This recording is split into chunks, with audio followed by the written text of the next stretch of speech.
Okay, so it's time for the final talk before lunch.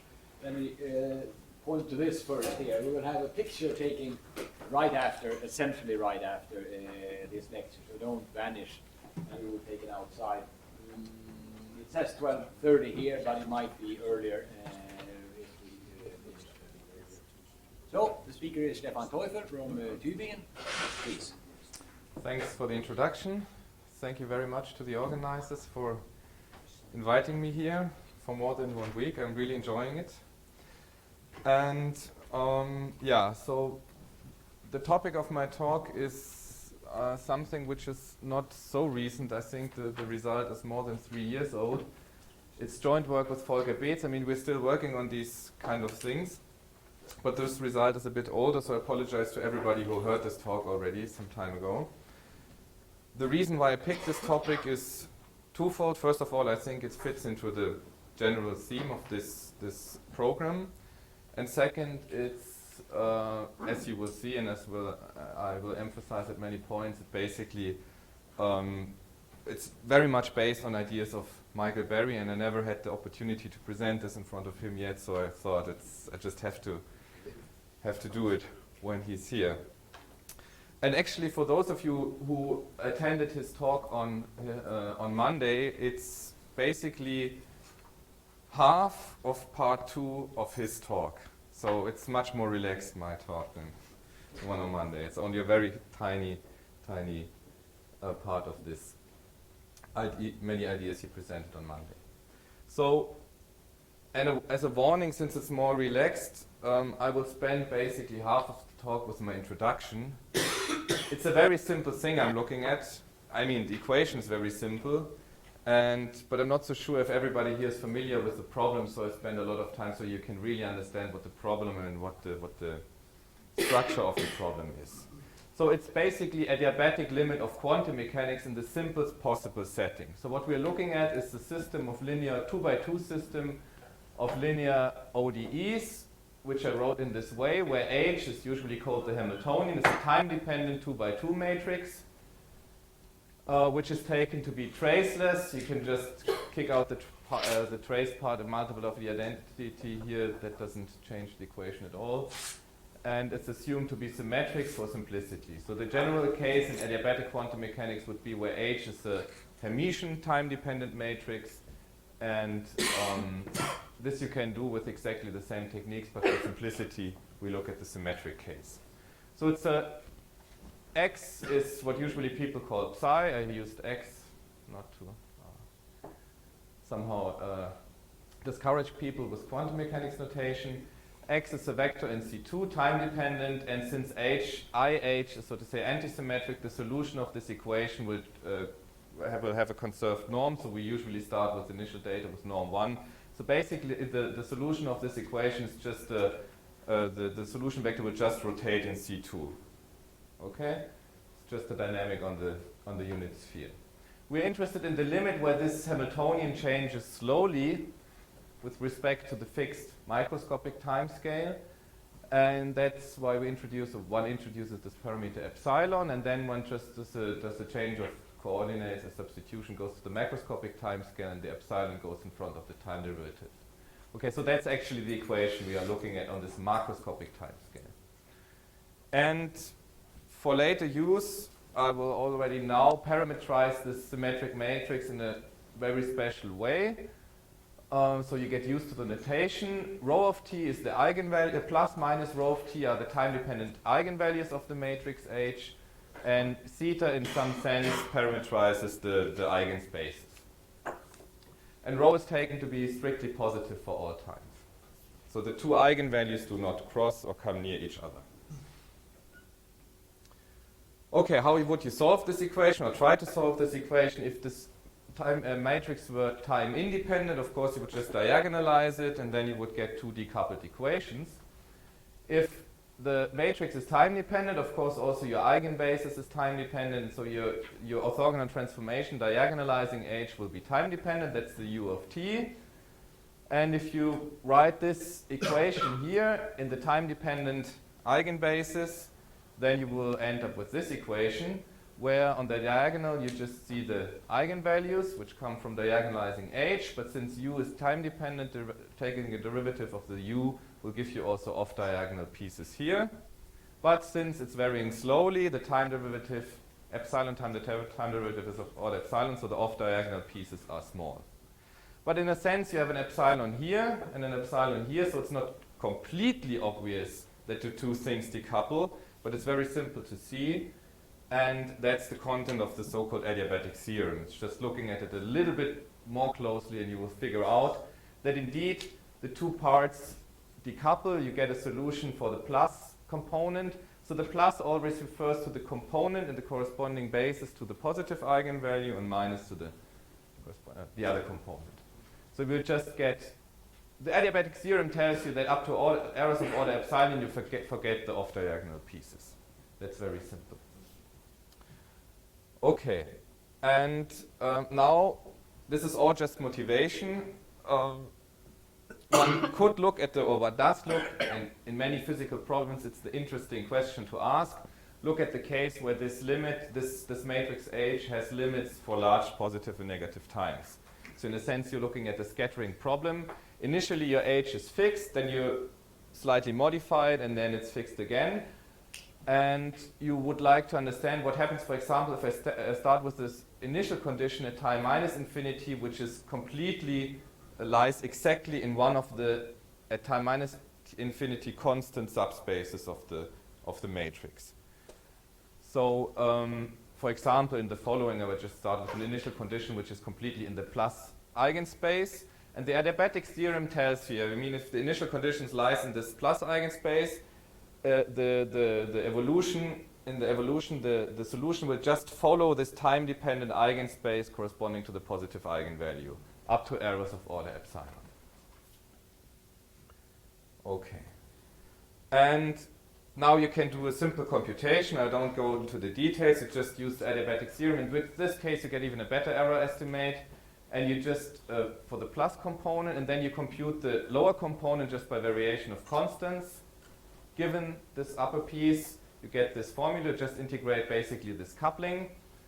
It was of order epsilon, but due to the long times, we lost 1 over epsilon, so this is of order 1. But of course, one integration of order 1, doing integration by parts will give you another epsilon. But to do this, we will do something which will be also very important in the following. That's why I introduce it here.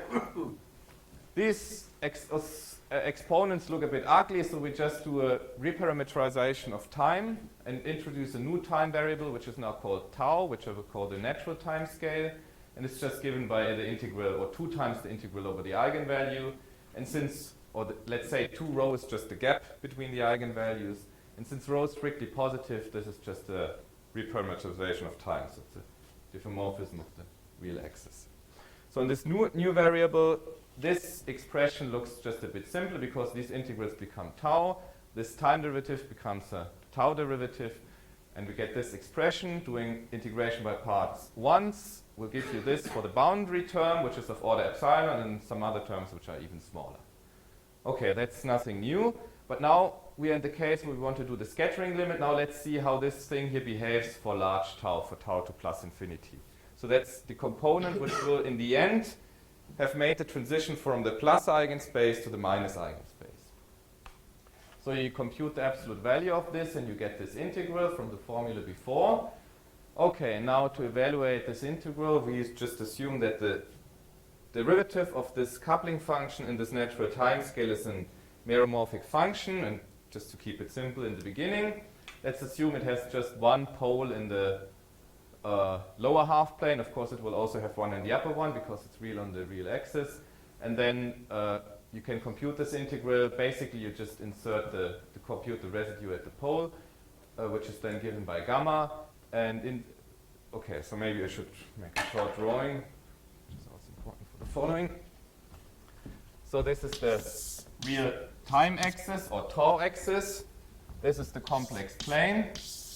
And now I assume that this function theta prime is meromorphic and has a pole at I tau critical in the complex plane, and it will have also one here at minus I tau c.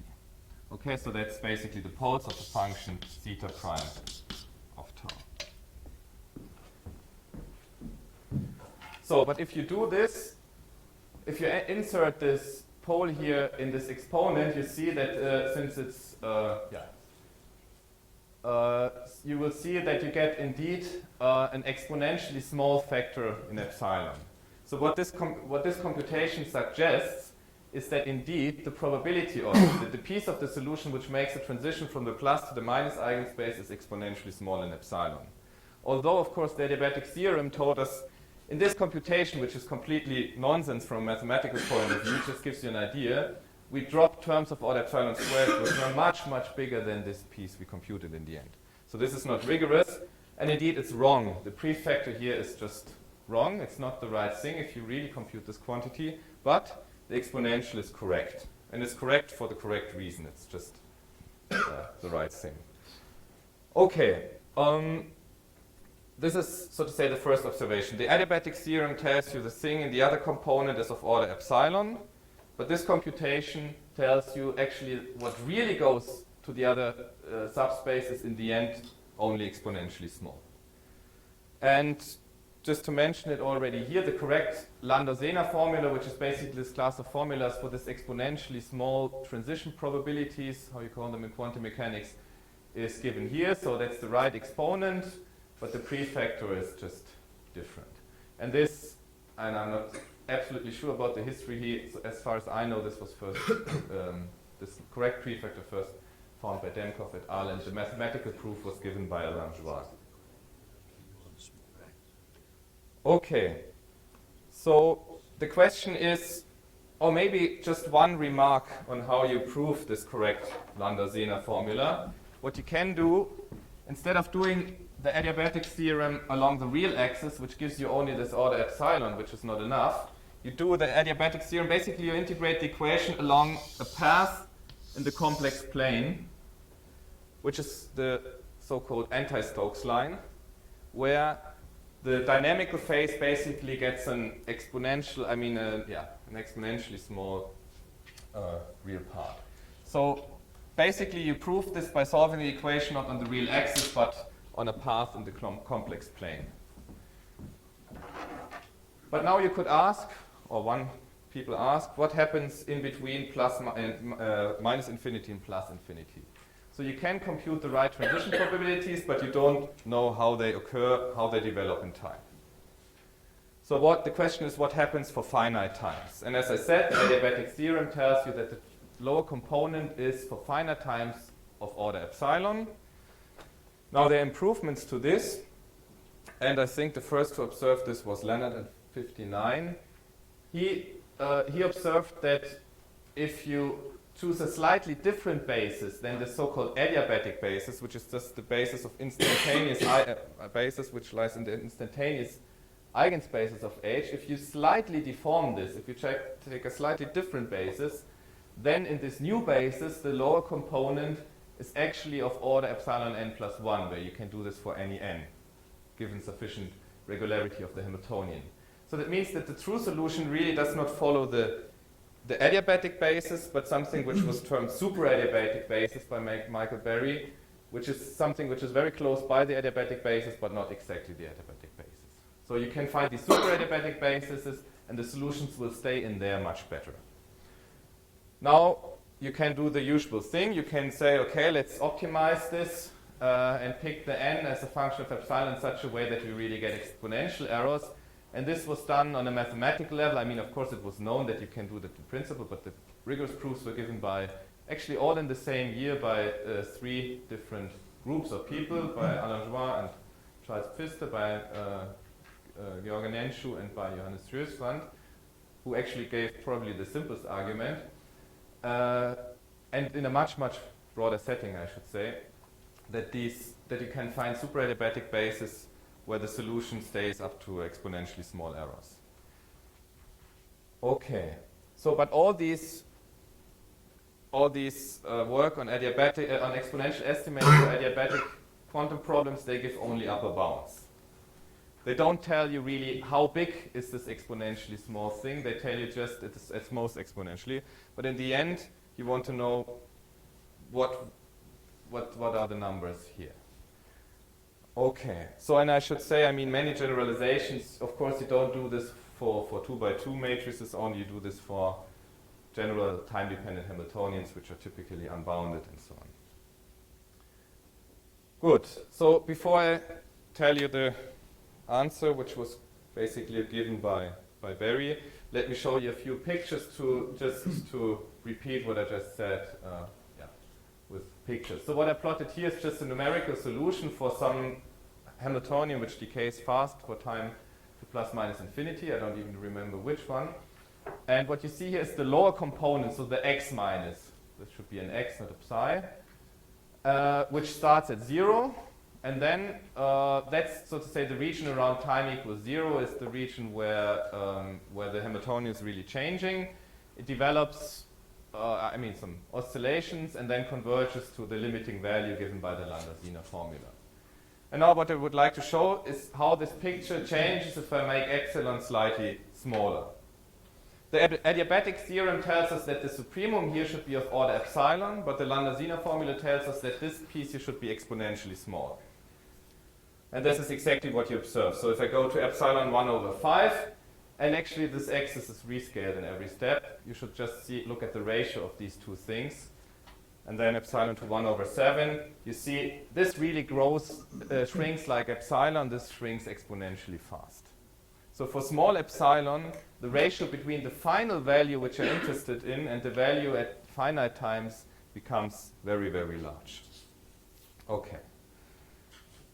In the next pictures, I show you exactly this solution for this value of epsilon, but now I will not show it to you only in the... Okay, the next picture is exactly the same thing, just for shorter times. Now I will show it to you not in the adiabatic basis, which is n equals 0, but in the slightly modified superadiabatic basis. Okay, the same solution, just a different definition of the lower component. And what happens is that, okay, if you go to the first superadiabatic basis, in this basis, this piece is of order epsilon squared now. And this is still the same exponential asymptotic value.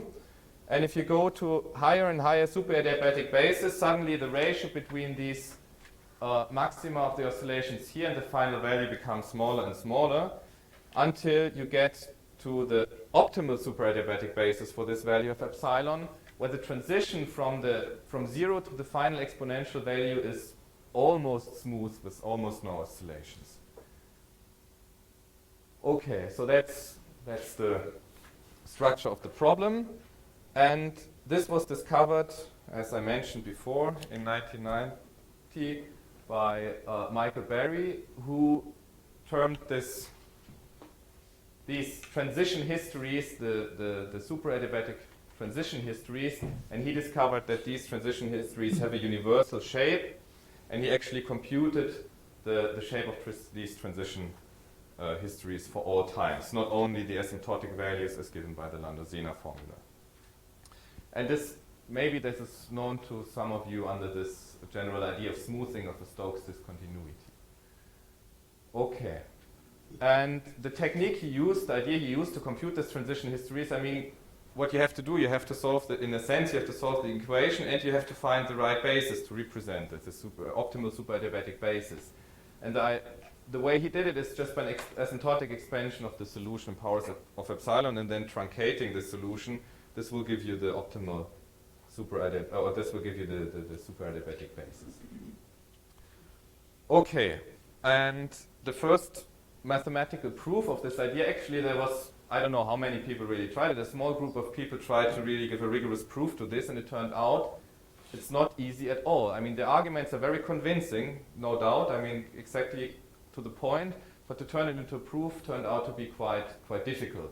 And so the first proof was given much later, in 2004, for a very special choice of this age.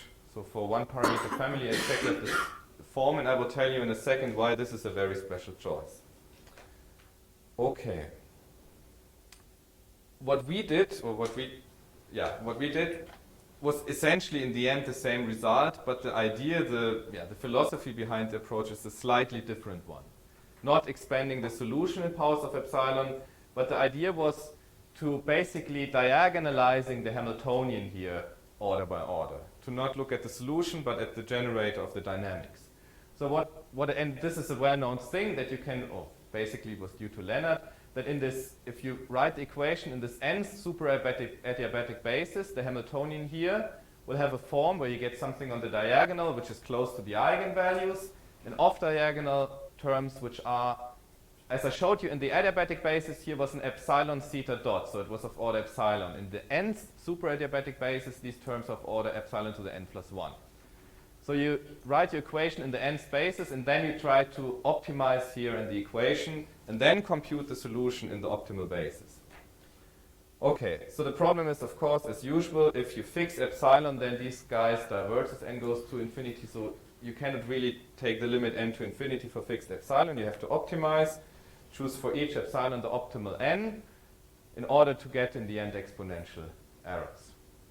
So the main mathematical problem for us was to compute C epsilon n for large n explicitly, and not only give bounds, just compute it explicitly, the asymptotics of this value, and then to truncate at the optimal point.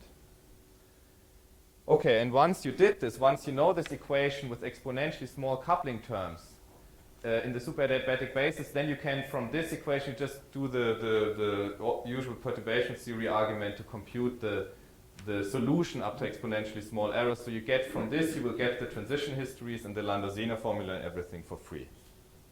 Okay. So basically the idea is find a basis in which the coupling between the two superadiabatic components is as small as possible, and compute it explicitly. So how do you do this?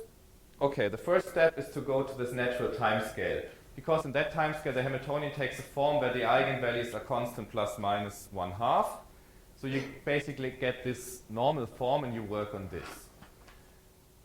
Now there are different techniques which are, in the end also give the same result, how to determine these superadiabatic bases, and we use one approach, and you just compute basically the Hamiltonian, the nth superadiabatic basis by some iterative procedure, by some recurrence relation for matrices. Now you cannot solve this, at least we could not solve it, so what you do is you introduce a nice suitable basis for your matrices, and you get a recurrence relation on the coefficients. And so what you will end up with as a mathematical problem is you just have to solve this system of nonlinear recurrence relation for some functions a and b and d n of tau. And if you look at this recurrence relation, the details are not important. What is important is the following, and this relates very much to the talk on Monday, is the starting value is just the derivative of this coupling function theta. And in each step, what you do is you take derivatives here and here, or you take the function from the previous step and multiply by this function theta prime, or you multiply these earlier functions in the recurrence relation with a degree that always adds up to n. And we already saw that the important thing about the theta prime are the poles of the function. And we assumed that the theta prime has a simple pole. And basically we still assume this because it turns out that that's the generic case. And if you look here, then at each step the order of the pole is increased by 1, either by differentiating or by multiplying with a function which has a pole of order 1 at the same point. And now the idea, which was also the guideline for Berry to solve this, is that in such type of recurrence relations, differentiation wins over multiplication. Because if you differentiate a pole of order n, you get a factor of n. So in the end, you get it by differentiating, you get an n factorial, while by multiplying, you just get a factor of order 1, so that will lose. And that's what people in asymptotic analysis, as far as I understand, call the Darboux principle. In such kind of recurrence relations, of course, the asymptotics are given by the poles of this function theta, and basically by the asymptotics of the derivatives, because taking derivative will win over multiplication. Okay, and that's somehow this heuristics which we did turn into mathematics. So, but before coming to the general result, now the first thing we did was to look at the case now, solve this recurrence relation for the case where theta prime is really very simple, namely explicitly just the sum of two poles. It's just this function here, which has two poles here and nothing else, which on the real line makes this an arcus tangent. Okay, and actually the Hamiltonian of Hagedorn and Joire was very special because it really corresponds to the choice gamma equal 1/2. So there's nothing else but the two poles. And now let me state this was the first result to prove for such a very special theta how the Hamiltonian, the optimal super-adiabatic basis looks like. So what we showed is that there are unitary matrices U epsilon. It's close to the, up to an epsilon squared, close to the adiabatic basis given by the instantaneous eigenvalues. You have to control this also as a function of tau since you want to do the scattering limit. And basically the only thing you should look at is that if you transform the equation to this basis, you get an Hamiltonian with off-diagonal elements explicitly given here, which are exponentially small. And here already you see the prefactor from the Lambda-Zener formula. Here's exponential prefactor. And here you see a function which as a function of tau is a Gaussian with a width of square root epsilon. And if you integrate this, you can immediately guess that what you will get for the transition histories are the arrow functions and exactly the arrow functions predicted by Berry. And this is up to terms which are asymptotically smaller than the leading piece, at least in the interesting region. Okay, for the diagonal pieces, you just get an asymptotic expansion where you get basically something at each even order.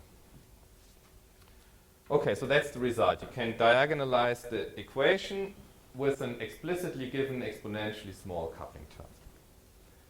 And how to prove this, I will just skip because I don't have the time. I mean, the idea is, in the end, you just compute. It's quite complicated, but you have an explicitly given theta, you put it in the recurrence relation, and then you just stare at it until you find a good way to figure out what the solution is. So it was a lot of work, but it's not really interesting from a general point of view. So what now the question is of course, I mean, this is a very special theta. What assumptions should we make on this coupling function theta prime? What's a good assumption?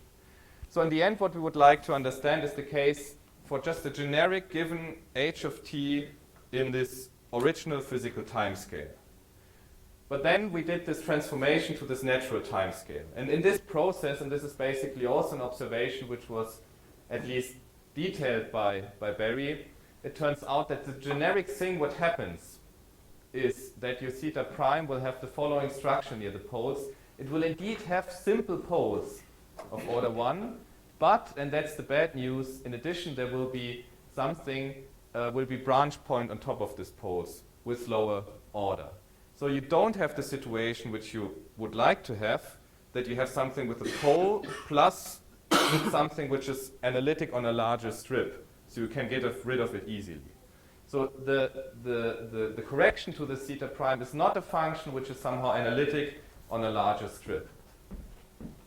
So that's what you would usually do. You would separate the poles and then you would get something, so the original theta prime is analytic on that strip, and then you would get something which is analytic on a larger strip, and then you could use standard Cauchy estimates to show that it's dominated by the poles. But this is not the case here. So this the basic mathematical problem. Okay, so that's what you just find, and what you would like to do is we would like to prove the same thing for thetas which have this pole structure, because that's, as I said, you can show that's the generic thing what happens. Okay, now there comes this Darboux principle, which was also mentioned on Monday, which basically tells you, I mean, if you go into this recurrence relation, I already said that it's important to know the asymptotics of the derivatives of theta, and we need to know these asymptotics very, very precisely. And the theorem which tells you the asymptotics of an analytic function given the convergence limiting singularities is exactly this Darboux theorem, which I plotted so small because I'm not supposed to read it. It's just to say that there is a mathematical theorem behind this. And it basically tells you if you know the convergence limiting singularities of the function. So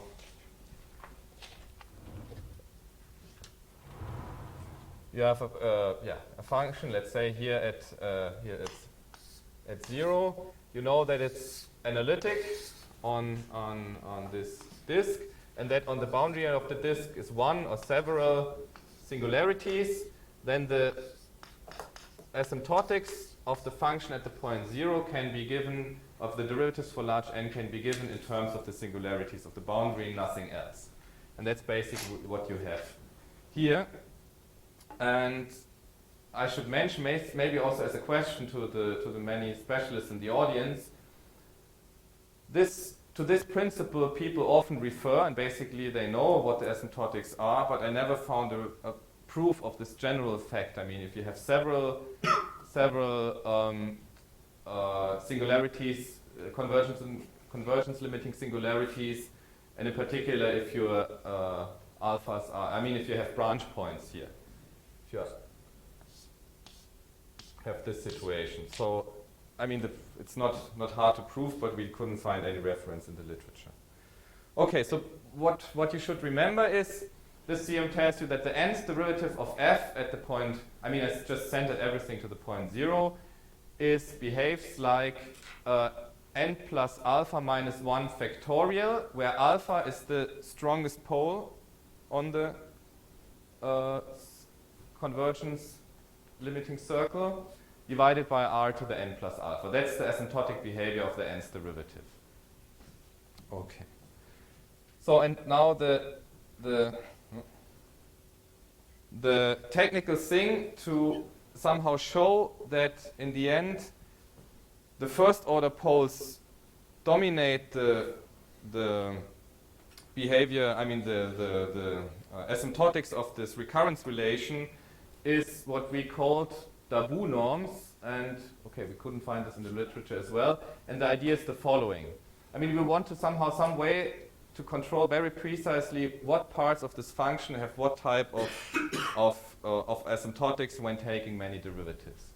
And so what we define is we first look at one point, tau, and multiply the nth derivative of the function by this, or divided by the asymptotic behavior it would have if it would have a radius of analyticity at least r, and then the singularity of at most alpha on the convergence limiting circle. So if this expression here is finite, then this means indeed that the function is analytic on a circle at least of radius r, and that the worst singularity on the boundary is of size alpha. Okay? And now we define the following norms for analytic functions on the real line, just by taking some interval on the real line and then taking the sup of this quantity over all points on this.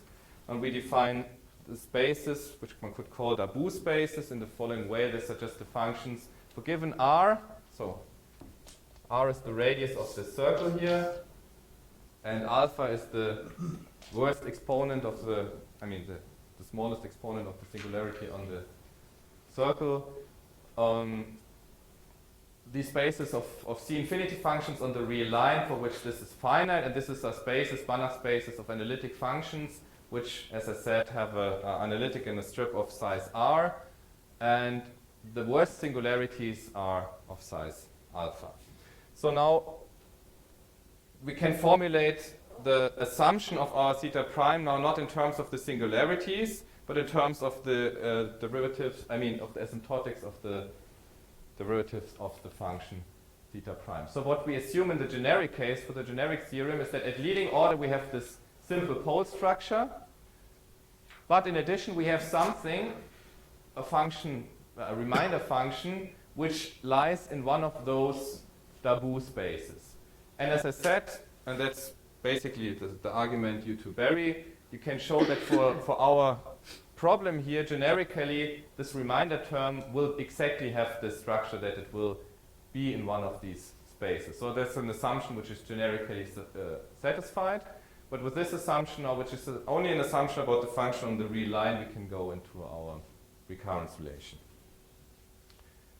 Okay, and then the theorem we prove is basically exactly the same statement as before. There's a unitary blah blah blah, so that the coupling constant has exactly the same form as claimed before. So it's true, this part here, this bad singular part, does not really modify the asymptotics.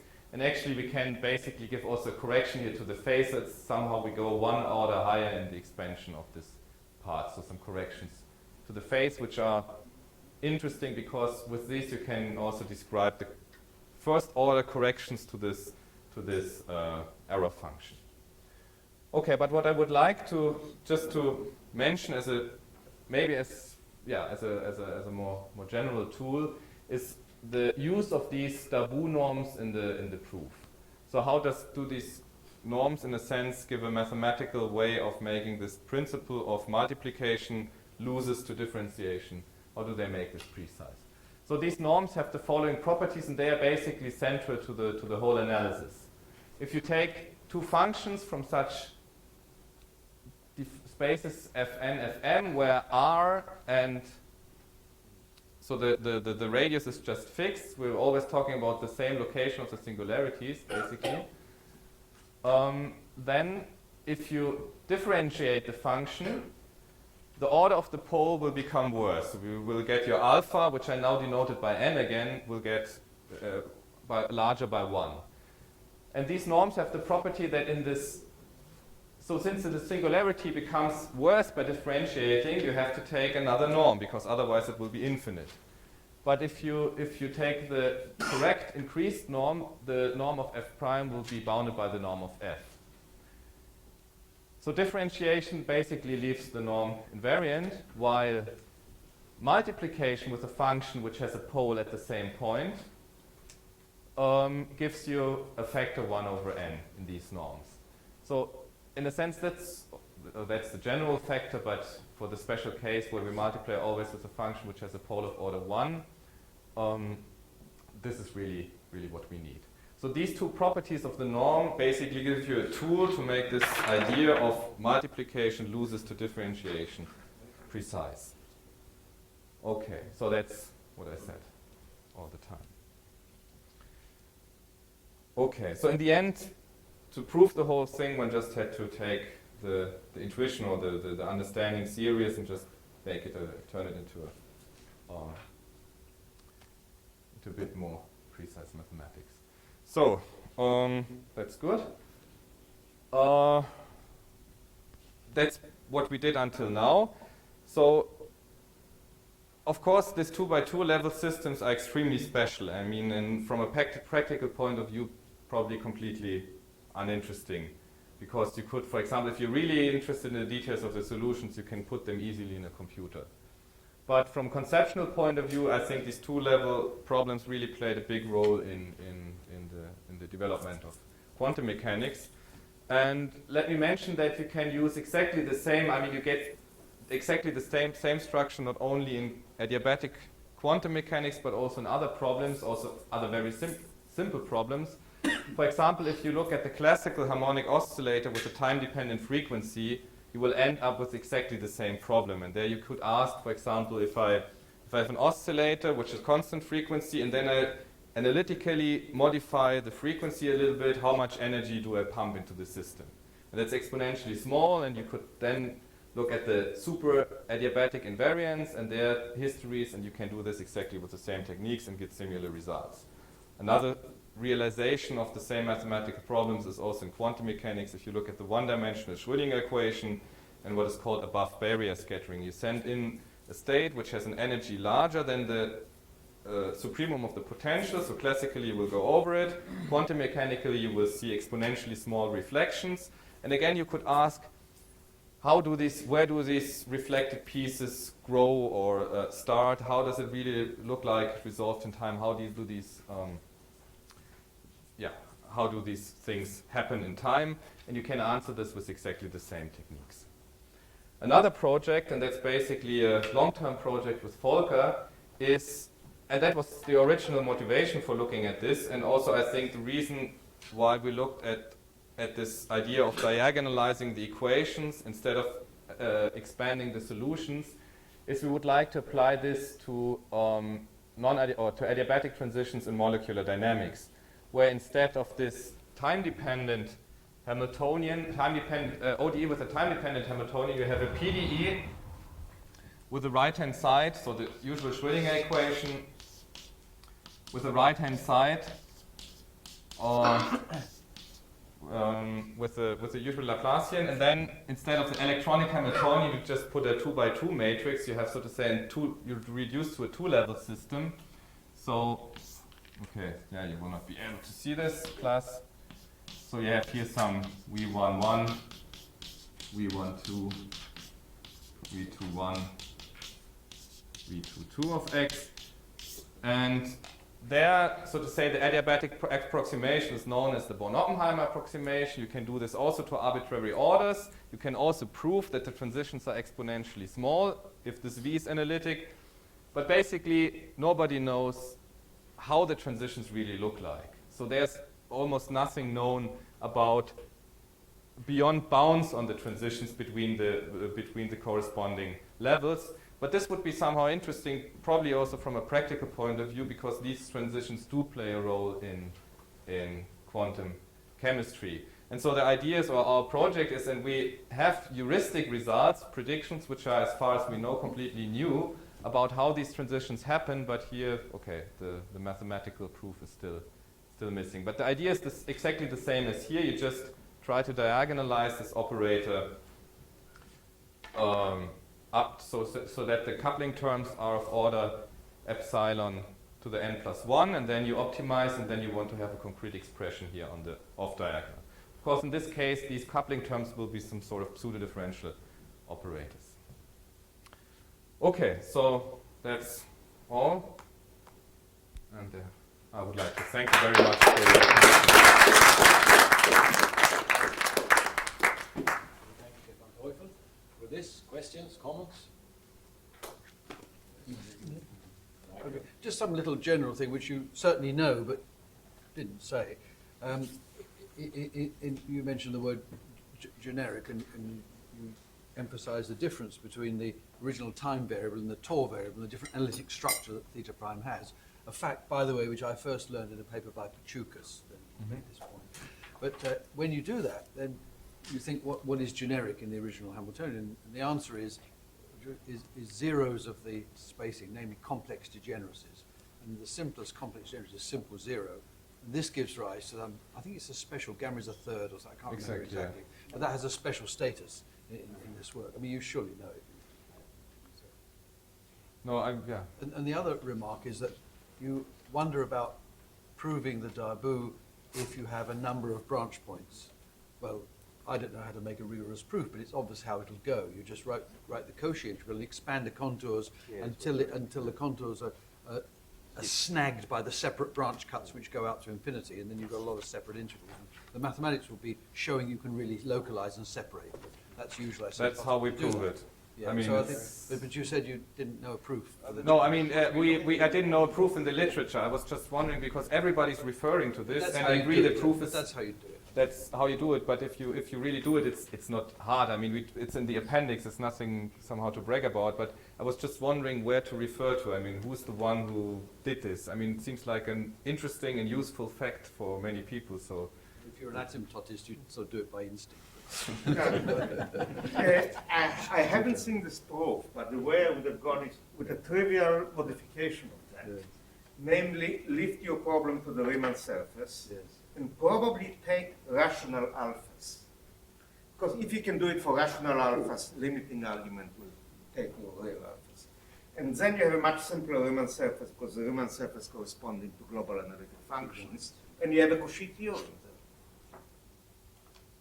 Okay, I mean, we basically do it the direct way, but I mean, without restricting to rational first. I mean, it's no. I mean, I agree. It's nothing deep. It's was just a question. I mean, so many experts here. I thought I should ask, where is this written down? I mean, where?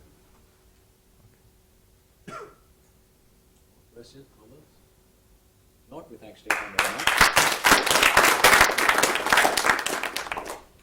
So let's stick together and see if we can get this photo taken here. See if we can do it a bit earlier, because otherwise it takes ages to go there now.